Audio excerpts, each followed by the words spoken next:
তোমরা নিশ্চয়ই জানতে চাইছো এত রাত্রে আমি রিক্সা করে কোথা থেকে ফিরছি। আসলে আমি গেছিলাম আমার পাড়ায়, রিহার্সাল ছিল, আজ ফাইনাল রিহার্সাল ছিল। আমাদের পঞ্চমীর দিন প্রোগ্রাম আছে, সেখানে আমি মায়ের আগমনী গান করছি।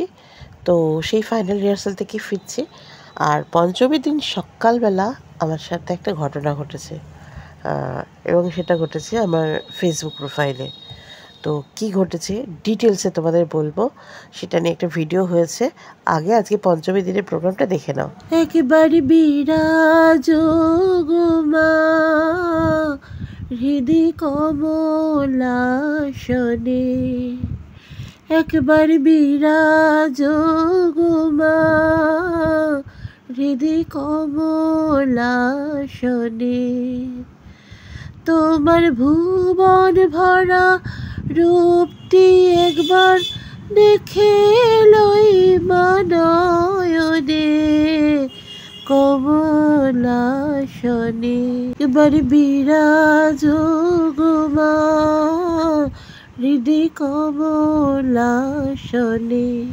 যখন সন্ধ্যাবেলা ক্লাবে গিয়ে পৌঁছালাম, দেখলাম মাকে 10 হাতে অস্ত্র দিয়ে সাজানো হচ্ছে।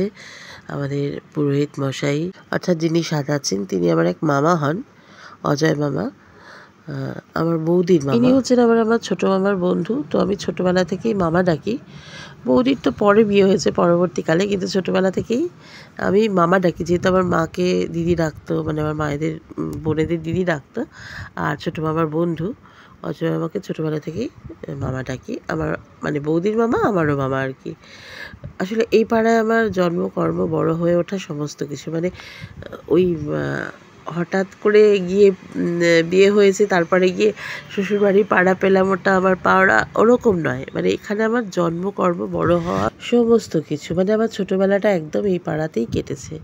সেই পুজোর সময় ভোরের বেলা উঠে ফুল কোড়ানো, শিউলি ফুল কোড়ানো, পদ্ম ফুল তুলে আনা, আর মা দুর্গার জন্য মালা সাজানো, ফুল দিয়ে মালা গাঁথা, শিউলি ফুল দিয়ে, সে কত কিছু। আজকে কিন্তু এই সবটাই স্মৃতি হয়ে গেছে। মনে পড়ে যাচ্ছিল সেই ছোটোবেলাকার পুজো। আর আমার সমবয়সী আমার যারা বন্ধুরা, তারা এখন তার কেউ পাড়ায় নেই। আমি ঘটনাচক্রে পাড়ার কাছে এসে গেছি, তাই অনুষ্ঠানে পার্টিসিপেট করছি।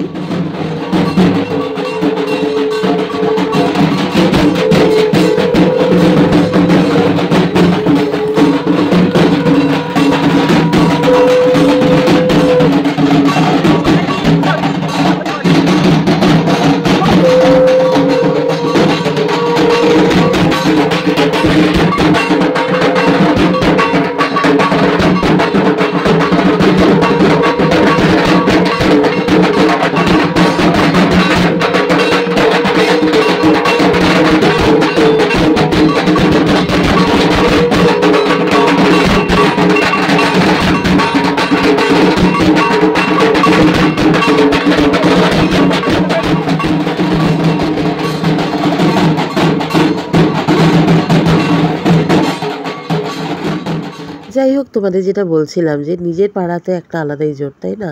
আসলে এই পাড়াতে আমার বাবা, মা, মাসি, মামা, কাকা, পিসি, এরা সব বড় হয়েছে। মানে পুরো ফ্যামিলি বলতে পারো। মানে আমার যেহেতু মামার বাড়ি এবং আমার বাবার বাড়ি দুটোই একই পাড়ায়, তো সেই জন্য মানে আমাদের পুরো খানদান এই পাড়াতে বড় হয়েছে, এবং আমরাও ভাই বোনরা সব এখানে বড় হয়েছি। কাজেই এই পাড়ার সাথে একটা নারীর টান বলতে পারো। তো ঘটনাচক্রে আমি এখন যেহেতু এইখানে আছি, আগে তো গড়িয়ায় থাকতাম, তো আবার হয়তো এরপরে গড়িয়ায় চলে যাব বা অন্য কোথাও চলে যাব, কিন্তু যতদিন আছি পাড়া থেকে ডাকলে তখন আর না করতে পারি না। বসন্ত উৎসবের পর আমি বলেছিলাম আমার পক্ষে আর হয়ে উঠবে না। আসলে আমি যেহেতু সোশ্যাল মিডিয়ায় অনেকটা টাইম দিয়ে কাজ করি, সেই সাথে আমার এখন বুটিকের কাজগুলো শুরু হয়েছে, হোম ডেলিভারির টুকটাক কাজ থাকে, তারপর মেয়ের কলেজ থাকে, কলেজ থেকে ফিরে মেয়ে খাওয়া দাওয়া সমস্ত কিছু, অরূপ বাড়িতে থাকে না সবসময়। তো সেই জন্য আমি বলেছিলাম আমার পক্ষে আর হবে না। কিন্তু আমার আগমনী প্রোগ্রামে ওরা অনেক করে বলাতে, মানে বিশেষ করে আমার দাদা এবার দায়িত্বে ছিল, দাদা যেহেতু আমাদের সবার বড়, তো বললো, ওর কথা আর ফেলতে পারলাম না, তো করলাম। এবারের প্রোগ্রামটা বেশ ভালোই লাগলো সবার সাথে আবার। আর দেখো আমাদের গানের অনুষ্ঠান শুরু হয়েছে, আর একজন দিদি আমার পাশে দাঁড়িয়ে, চিত্রাদি, কি দারুণ তবলা বাজান, কি ভালো মানুষ, কি গুণী মানুষ। যাই হোক, ভীষণ সুন্দরভাবে সন্ধ্যাটা কাটলো। আর যেটা বলার, ফেসবুকে আমার একটা অ্যাচিভমেন্ট হয়েছে, সেটা তোমাদের সাথে আমি শেয়ার করতে চাই। মানে আজকে ফেসবুকে যে ভিডিওটা আমি পোস্ট করেছি সেটা আমি এখানে পোস্ট করব। আমার অভিজ্ঞতা তোমাদের সাথে শেয়ার করতে চাই, শেয়ার করব। দেখো পুরো ভিডিওটা। হঠাৎ করে ঘুম থেকে উঠে আমি একদম চমকে গেছি, যেটা আমি ভাবতেও পারিনি। আসলে অনেকেই না এই সোশ্যাল মিডিয়া, ইউটিউব বলো, ফেসবুক বলো, এগুলোতে থার্ড পার্টি অ্যাপ থেকে ফলোয়ার্স, সাবস্ক্রাইবার, ভিউয়ার্স কেনে। এগুলো পয়সা দিয়ে কেনা যায়, কিন্তু ওগুলোর দৌড় বেশি দূর হয় না। তো যাই হোক, আমি আমার একটা অ্যাচিভমেন্ট হয়েছে ফেসবুকে, ছোটোখাটো, বড় কিছু না। তো সেটা আমি তোমাদের সাথে শেয়ার করতে চাই। তোমরা পুরো ভিডিওটা দেখো, আশা করি ভালো লাগবে। আর যদি ভালো লাগে তাহলে অবশ্যই কমেন্ট করো, সাবস্ক্রাইব করো চ্যানেলটাকে। আর হ্যাঁ, যেটা বলছিলাম যে পরিশ্রমের ফল কিন্তু ভালোই হয়। তোমার মধ্যে যদি ট্যালেন্ট থাকে আর তুমি যদি পরিশ্রম করতে পারো, ট্যালেন্ট এবং পরিশ্রম মিলেমিশে, সেটার কিন্তু আলটিমেটলি রেজাল্ট ভালোই হয়। আর পয়সা দিয়ে তো সব কিছু কেনা যায়, কিন্তু ট্যালেন্টকে কেনা যায় না, তাই না বলো? আর সবথেকে বড় কথা, আমার কোনো তাড়াহুড়োও নেই। আমি এখানে কারোর সাথে কম্পিটিশানেই নামিনি। কেন কম্পিটিশান করতে যাবো? আমি আমার যোগ্যতা দিয়ে কাজ করব, যতটুকুনি আমার যোগ্যতা ততটুকুনি অনুযায়ী আমি কাজ করব এবং সেই কাজের রেজাল্ট আমি অর্জন করব। ওই যে কথায় বলে, cut your coat according your cloth. যাই হোক, তো আমার কাছে অফার এসেছিলো যে আমি থার্ড পার্টি অ্যাপ কিনে নিয়ে আমি আমার ইউটিউবে সাবস্ক্রাইবার বাড়াতে পারতাম, ফেসবুকে ফলোয়ার্স বাড়াতে পারতাম, কিন্তু আমি ওইসব পথে একদম হাঁটিনি। আমি চেয়েছিলাম পরিশ্রম করে আমি এগিয়ে যাব। তো সেই চেষ্টা করেছি, সেখানে আমার ছোটোখাটো একটা সাফল্য এসছে।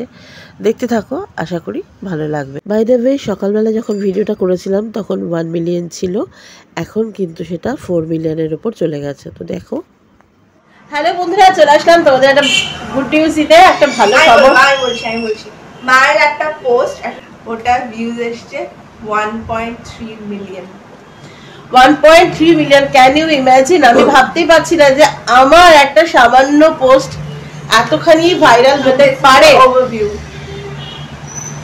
মানে একটু আগে ছিল 1.1 মিলিয়ন, এখনই দেখলাম 1.3 মিলিয়ন। আর এনগেজমেন্ট কি এসছে আমি জাস্ট ভাবতে পারছি না। মানে আমার 53,145। How it's possible? এরকমও হয়? ও মাই গড!